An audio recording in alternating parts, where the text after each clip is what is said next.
Yes, we all have it. At Chicago Beyond, we take the question of how we make decisions and how funding works seriously, because we believe there are practical ways that we can do better, because the people that we serve matter. In the past, Chicago Beyond has had open calls for transformative funding through what we call our Youth Equity Challenge. Before receiving those applications, our judges went through a deliberate and intensive process to ensure that they were checking themselves on what they might see or actually might not see in an application.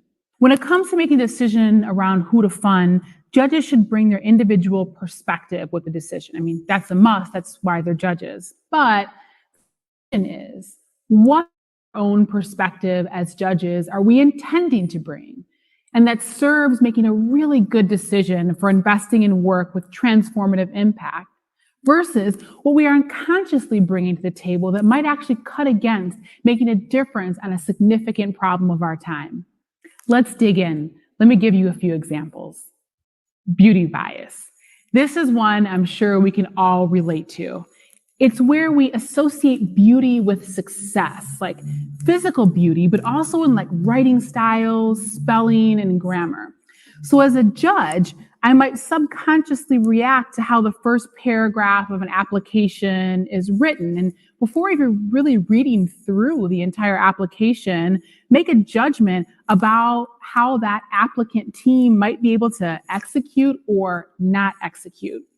I might end up, for example, giving higher scores for really excellent grammar in the English language, which at the end of the day might not be the best proxy for the ability to think and do differently. For example, standard English language is really shaped by white dominant culture. And so if I'm prioritizing as a judge excellent standard English language, what does that say about my judgment? What does it say about really understanding our time and how to bring about solutions? So let me be very clear. The point is not that a truly transformative application or a truly community-led application will either have exquisite standard English language or patchy grammar. The point is being aware of my assumptions, connecting the beauty of an application with the impact and the durability of the actual work. Affinity bias. When something reminds us of something we know and like, we have a greater warmth, a greater connection. We just pay more attention. For example, we can't understand certain ideas because we can't relate to them in a cultural context. So as a judge, I might subconsciously have an affinity for science-based applications or for large-scale quantitative evidence. This, as a judge, may cause me to unintentionally disfavor applicants who have a lot of experience working with harder to serve and harder to research populations. So the question to ask ourselves as judges is simply this. When I'm assessing the impact of an application, is my judgment drawn on how much it reminds me of some concept or some institution or some evidence elsewhere that I like or perhaps that I dislike? This isn't about bad people who are biased and good people who are not biased. We all have bias. Neuroscience shows us it's built into our human brains. We couldn't get out of bed in the morning and function if we were constantly reevaluating every single decision every day. But when we're actively trying to invest in work that is truly ambitious, then importing our biases and whether X investment looks like Y investment we've seen before could actually get in our way of making the right decision. Let me share a few more types of bias to be aware of. Halo bias. Here's the simple definition.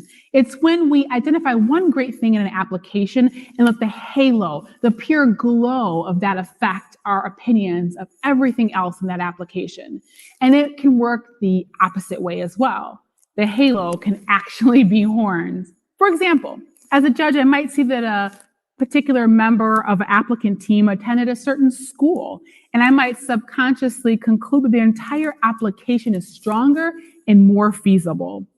But the real question is whether the knowledge required to do the work is really learned in a classroom. Do better schools set us up to do better work with particular populations? Does a higher class of education bring people together in ways necessary for transformative change to happen? For example, typical education credentials are going to be less able to measure the act of bringing community together. There is no class out there that I know of, at least, that teaches about the dynamics in a particular community. The best applicants may have a lot of formal education, or perhaps a little, but we have been trained to associate education credentials with potential to succeed. It's part of our bias. As a judge, I might see evidence from a certain university and subconsciously conclude that application is more evidence-based. But only certain types of work have access to university researchers. Only certain types of work connect to data in big administrative databases, and vulnerable populations are less likely to be fully counted in data sets because of how the production of evidence actually works. Confirmation bias. Now, this is when we subconsciously look for evidence to back up our own opinions. These opinions may be coming from a subconscious desire to conform within the opinion of the group we're a part of. Confirmation bias is also called my side bias because it's a tendency for us as human beings to search out and favor information that confirms my side, what I already believe to be true. If I already believe women are bad drivers and I see a bad driver who happens to be a woman, this backs up my completely archaic belief that all women are bad drivers. As a judge, I might also believe a certain narrative about particular communities or populations, and I might subconsciously favor applications, find them to be more feasible if they confirm my narrative, and disfavor applications that challenge it. Contrast bias. That's when we compare something we see in an application to another organization or a context that we're familiar with. Subconsciously, we're defining a comparison point that might not be appropriate.